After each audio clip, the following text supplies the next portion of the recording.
episode of the Goodrum Show with me, Chris Goodrum.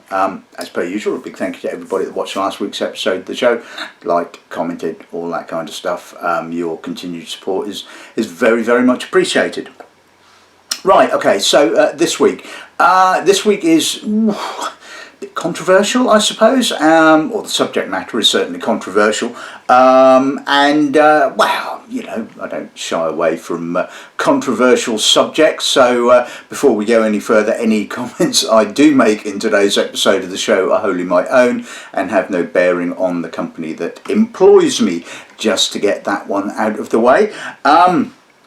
So, right, okay, Seven Seals. Now, Seven Seals are a Swiss company, I suppose an independent bottling company for want of a better word, that you may well know practice accelerated maturation. Ooh, we're in controversial territory here, aren't we?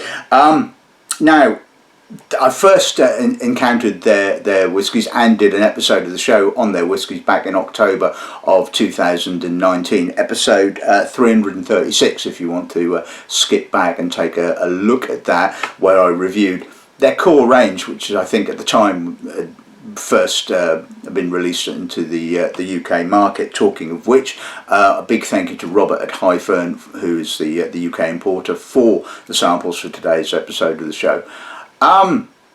So yeah, Seven Seals. Now, yeah, this whole accelerated maturation business. Now, in my personal opinion, you can't accelerate maturation. It's a process that happens naturally. It's not just about the interaction between wood and spirit. It's also the interaction between the spirit and the air, and that is the bit, in my personal opinion, you can't hurry. Yes, you can add lots of wood character fairly quickly, but that's not accelerating the maturation, in my personal opinion. Now, I mean, obviously this addition of oak character can be done in a sort of, I suppose for want of a better word, natural way, through using smaller casks, quarters, octaves, blood tubs, that kind of thing. Or there are a myriad, it would appear, of less traditional, I suppose, methods, you know, whether it's a stainless steel tank with sort of planks of wood stuck in it, or whether it's the use of sort of essentially sort of tea bags, you know, full of either bits of wood or sawdust hanging in your cask, whether it's using pressure to force the whiskey through the wooden staves and extracting the wood character that way. I mean, there's even sort of, I wouldn't want to go as far as saying quacks out there sort of claiming they can sort of accelerate the maturation through electricity, or sort of through motion, rocking casks, you know, blasting sound attic music, all that kind of stuff. I mean, that kind of brings up a sort of a point of, if you know, the famous Dave Pickerel experiment with the Metallica whiskey, you know, does the type of music influence the maturation, or the, you know, if you play sort of a nice bit of Handel at it, does it sort of come out nice and sort of soft and mellow, or, you know, anyway, I mean, that's it's all a bit of kind of, yeah, isn't it really? And I suppose that kind of brings up the question of why are these things done? I suppose on the one hand you could say, well, it's a sort of a what if scenario, isn't it? Somebody has this idea and say, well, let's give it a try, you know, and is it pioneering? I mean, the whiskey industry has, you know, pioneered lots of different processes and techniques over the years. Surely the use of whatever they're doing should be seen in that kind of way. Or, on the other hand, is it to do with sort of us, the consumers? What we want, the latest thing. We don't want to wait for sort of, you know, 5-10 years for this product to come onto the market. We want to taste it now, you know. Or is it the financial institutions, you know, setting up a distillery, a bottling company is, you know, takes a fair amount of money, which has got to be borrowed from somewhere generally, and obviously the financial institution wants their money back pretty much straight away. Is it investors, you know, investors putting their hard-earned cash in, wanting a quick buck? Or is it sort of, you know, the producer themselves basically having this idea and then wanting to get the product out on the market? Whatever the reason, and it's probably a combination, I guess, of all the ones that I've just mentioned to a certain extent, these products or these processes are basically here to stay. And coming back to the whole consumer angle, is it because are consumers buying these whiskies out of a sense of curiosity, a sort of well, let's give it a try, let's see what's going on, or is it a case of, well, you know, we just want a pleasant whiskey, you know, and at the end of the day, if the juice in the bottle is pleasant, does the end justify the means, you know? And I guess for a lot of consumers, they're probably not that fussed about how the product is actually made if it tastes good. So because these companies are out there, because they're selling whiskey, well, it's got to have something going for it, and it's kind of my job to basically ignore all of the waffle, all the peripheral stuff, the noise, and just concentrate on the juice in the bottle. So that's pretty much what I'm going to do. You know, I'm going to sort of taste the liquid and see what it's all about. So so yeah, today's range now is not the core range. I've obviously done that episode of the show. This is a whole new range that they've created sort of around the Zodiac. Now, you know, if you thought that their sort of mysterious process was bad enough, they're now sort of bottling whiskey with a personality, and you know, we can get into really silly territory here, can't we? I mean, you all probably remember the Highland Park range, you know, and the marketing guff that went with that. Loki is a mysterious whiskey. Yeah, it's kind of like, you know, it's a trickster, and it's going to sort of whack you over the head while you're asleep and nick your wallet. You know, I mean, it all gets essence a little bit silly, really, doesn't it?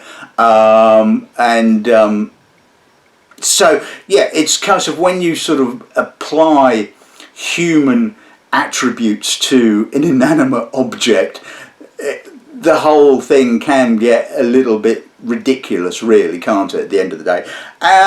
But in saying that, it's a good marketing ploy, isn't it? I mean, you know, we all, whether we sort of are into astrology and all that kind of stuff, we're all born under a star sign. I mean, I'm a Libra. So, you know, initially your sort of thoughts are, well, they've bottled one called Scorpio. I'm a Scorpio. I need to see whether this whiskey is like my personality, like my character, you know. So they're certainly onto something. Well, you know, you can't blame them for doing these kind of things, but at the end of the day, the whole marketing angle of it is just slightly ridiculous, really, isn't it? But like I said right at the beginning, you know, I'm going to ignore all of the noise, although when I do introduce the individual bottles, I'll give you an element of the marketing waffle, because some of them are quite funny, it has to be said. But like I said, I'm going to ignore all of the noise, and I'm just going to basically concentrate on the juice that's in the bottle or in the glass, as the case may be. So yeah, right. I think that's enough of that. Let's introduce today's lineup then, shall we? Okay, so I've elected to kind of taste these in the order that I received them, or the order that they were released, although it may well probably be the wrong order, I don't know, but it's the order I've chosen. So we're going to kick off with the Age of Aquarius, I suppose. A good place to start, I guess. Now, the blurb says that Aquarius is eccentric, progressive, future-orientated, sociable, and expresses its individuality.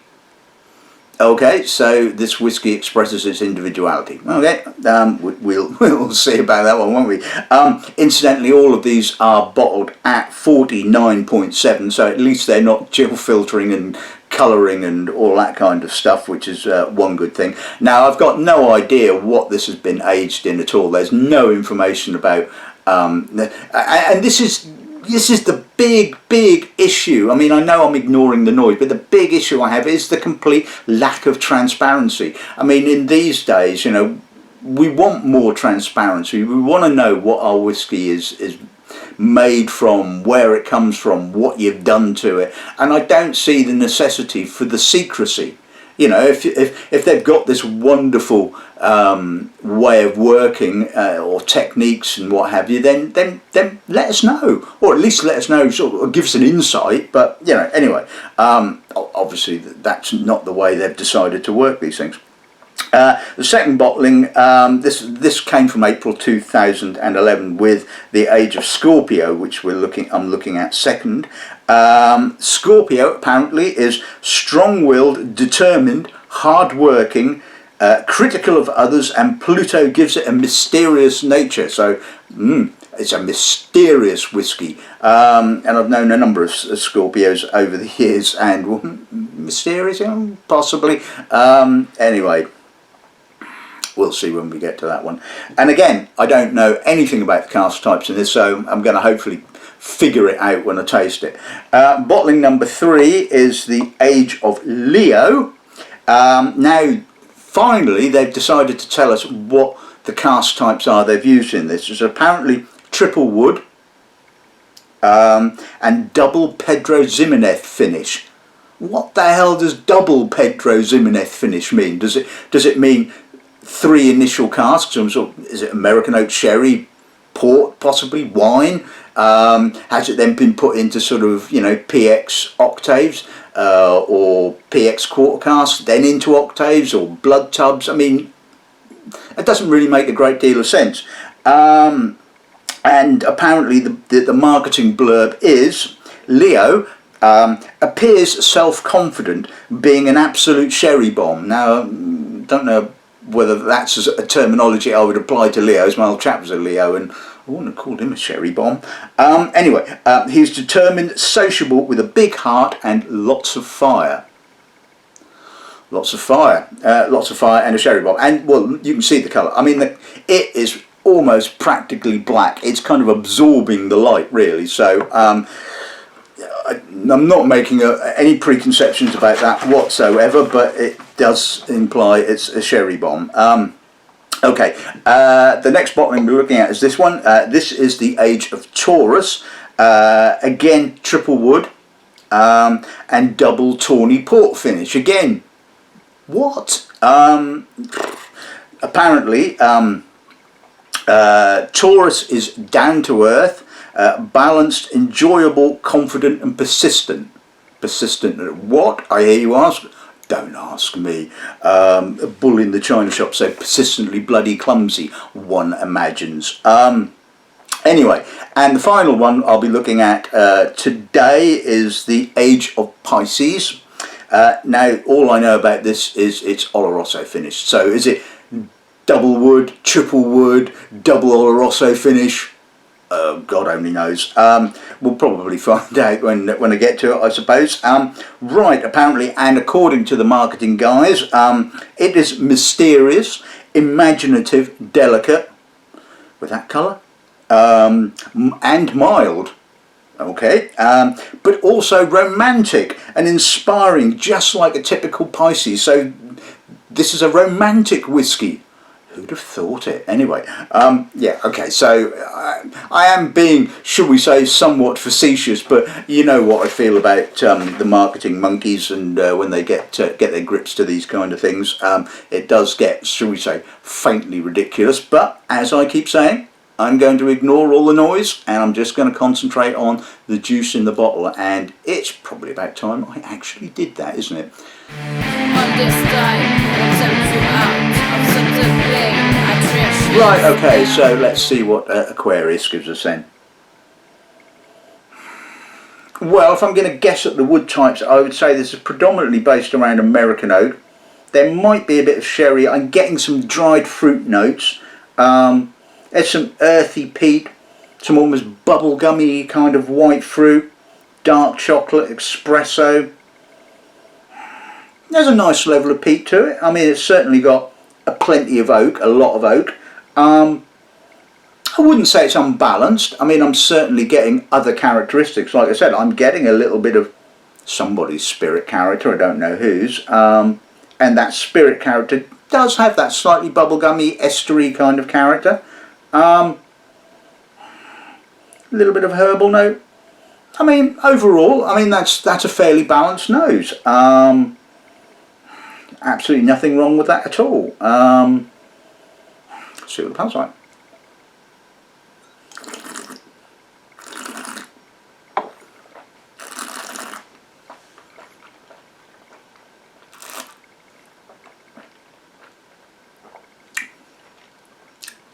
Soft, fruity, oaky. Again, a lot more noticeable American oak. It is bittering a little hard on the finish. There's some heather, there's some peat. Nice fruitiness on the mid palate, it has to be said. Touch of dried fruit. So again, maybe there's some sherry casks here at work, possibly. A little bit of minerality, a little bit of pepper. Quite a dry finish, like I said. It did bitter quite hard in the finish. But overall, you know, that's not a bad whiskey. Like I said, ignoring the marketing waffle, ignoring the production process and all that kind of stuff, the end result is actually quite pleasant. If I had my retailer hat on, would I put it on the shelves? Well, there's the dilemma. The dilemma is that it's a pleasant whiskey, but there is the elephant in the room. And for me, but you know, if I'm just your average Joe and want a pleasant whiskey, and well, it's probably a bit expensive. I think they were retailing it around about the £70 mark, 68, 69, 70 quid. Is that a fair price for a no age statement? Yeah. But I think all things considered, the juice in the bottle of that particular one, of Aquarius, was actually quite pleasant. Okay, so let's move on to Scorpio's juice. Oh God, no, that's brought up all the wrong connotations, hasn't it? Anyway, let's see what the nose gives us on this end, shall we? Okay, quite sweet, again, quite estery.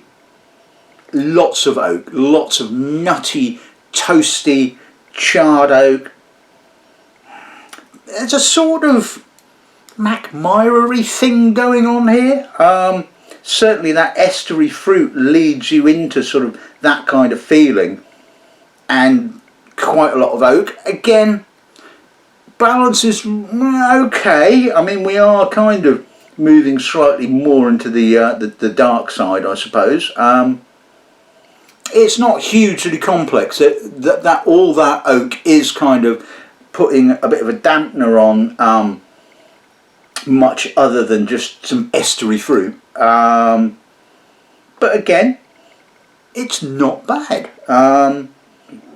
See what the buzz's like.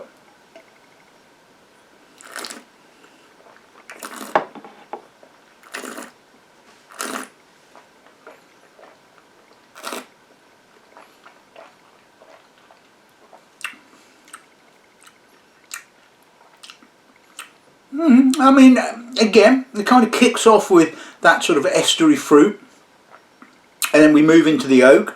Again, quite charred, not bitter, vanilla. There's a bit of an edginess to the finish, a bit of a sort of barleyed, edgy kind of slight spirit character, and this is kind of what's leading me into that sort of feeling of, you know, the spirit itself is actually quite young and not particularly mature. It's not too young, so it's not kind of, you know, fainty and, you know, with plenty of those off the still notes. It's certainly ready for drinking, but it's young, and it certainly comes through on the finish. It certainly shows itself, and like I said, this is what leads me to believe that yes, you can basically force feed an absolute load of oak character into your spirit pretty quickly, but you can't actually do anything about the sort of maturity of the spirit itself. Overall, I don't think it's a bad whiskey. Don't think it's really worth sort of 60, 70 quid, personally. But, you know, the juice was not too bad.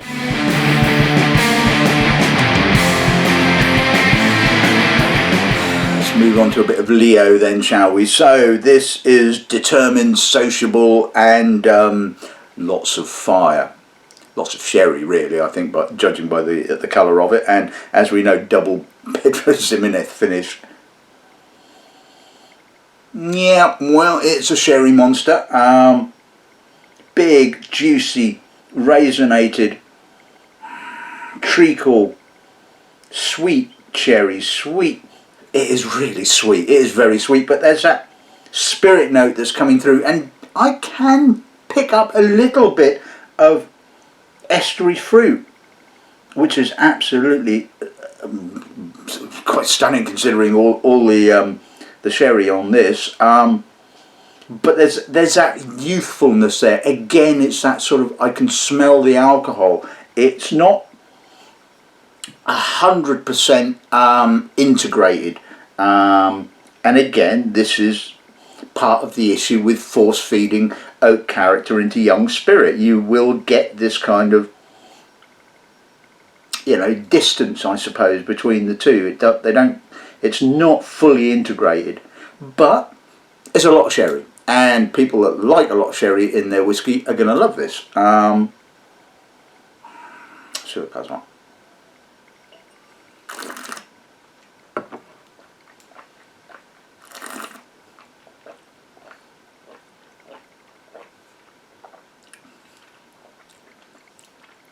Very sweet, very herbally, very treacly, very PX. Slightly confected. You know, I can almost feel the sugar kind of, you know, crystallising on my lips. It's not my cup of tea, it has to be said. Oh, there's a surprise, I hear you say. It's one-dimensional. It is a sherry monster. I don't even get any alcohol. I don't get any spirit character. It's just sherry at the end of the day, and if I wanted a sherry, I would have a sherry. If I wanted a whiskey, yeah, you know. Quality wise, the spirit is pretty good. Now, there was some speculation after their first series of releases came out that all their spirit was sourced from another Swiss distillery. I certainly don't kind of, on these first three, I don't get any signature Langerton character. I mean, Langerton is very, very distinctive, as you well know, and I love Langerton, that has to be said. And there's probably going to be a Langerton episode of the show in some stage, as I have quite a few of the samples that I'd like to share with you guys. But so certainly, I think all of these spirits come from elsewhere. So is this really Swiss whiskey? Again, this is the sort of the whole Japanese dilemma, isn't it? It's a case of, you know, we can use whiskey from wherever and call it Japanese whiskey. I don't know whether it says Swiss whiskey on the bottles. It's not something I've looked into. And at the end of the day, I don't really care, to be honest with you. You know, it's put together in Switzerland, fine. You can call it Swiss whiskey if you really want to. Not a problem as far as I'm concerned. But coming back to the juice, Leo's. No, not a fan.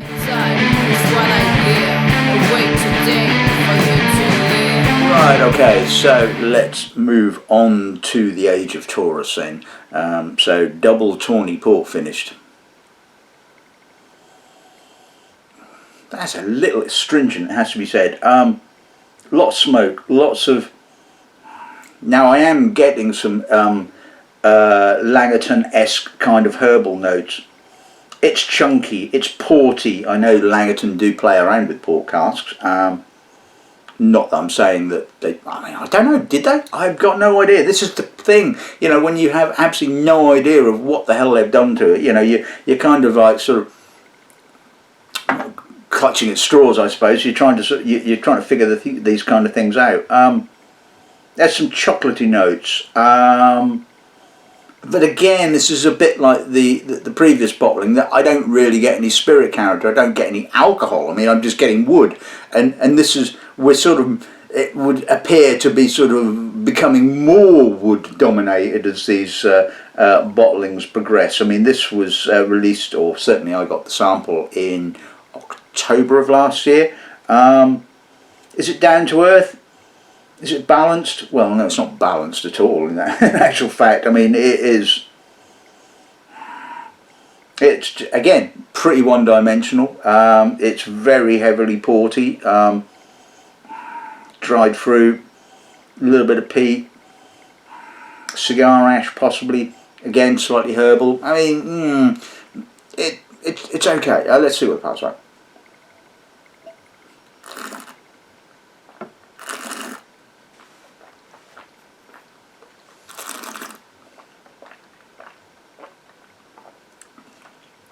Thick, unctuous, again treacly, porty, edgy, slight astringency there, a little bit of peat possibly, some smoked meat, lovely smoked meat finish in actual fact. I really like the finish, that's lovely.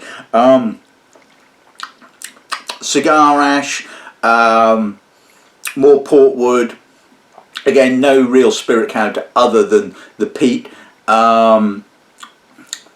Nice, a pleasant balance. I mean, again, it's a little confected. I mean, I can feel the salt, not the salt, the sugar on my palate. So the balance is a bit kind of, I wouldn't say totally off. It's not 100% there for my own personal taste, but there are people that love these kind of whiskies. You know, it's a big crowd-pleasing whiskey at the end of the day. It's the sort of thing that stick it into a competition and people are going to love it because it has lots of wood. I was about to say lots of personality, but it doesn't really. It just has lots of wood, and you know, it's got intensity of wood and a bit of peat. You know, again, 70 quid. I think there's asking an awful lot for it. It has to be said.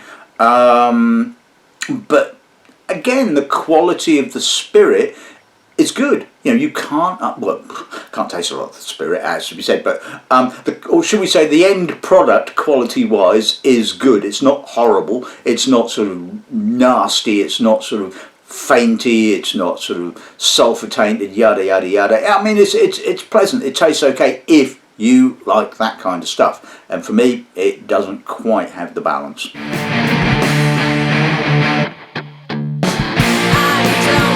Okay, so moving on to the age of Pisces. Let's see what the note gives us on this then, shall we? Romantic, mysterious? Don't know about that one. Edgy, herbal, touch of dried fruit, less intense oak character. I am getting, again, some slight sort of herbally, almost Langerton-y kind of character, so possibly it would indicate where this spirit has come from. It's not hugely complex. Again, it's pleasant. Yeah, I mean, it's not an unpleasant nose. It's probably not the most complex of noses, and it does seem to sort of imply that they've kind of gone back to maybe a slightly better balance between the spirit and the oak. But again, it's not. Let's see what that's like.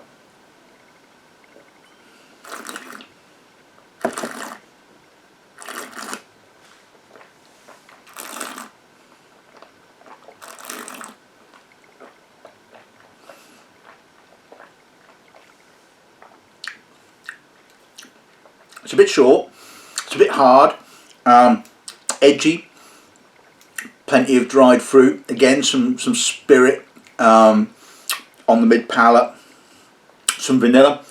Aftertaste is nice. I'm getting some lovely chocolatey notes, some ginger, some vanilla, lots of spices. The spices are really coming through on the finish.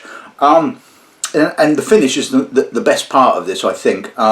It's a bit kind of and a bit hard, and I wouldn't quite, not quite rough. It's a bit kind of, not quite industrial, but there's a hardness there. It's not particularly soft, yet obviously the sherry component is trying to add some element of softness, and like I said, lovely spiciness on the finish, that lovely gingery chocolatey kind of note. I mean, that's a nice finish. Pity the rest of it isn't kind of quite up to the quality of the finish, but you know, these things have a tendency to happen, don't they? All I want is control.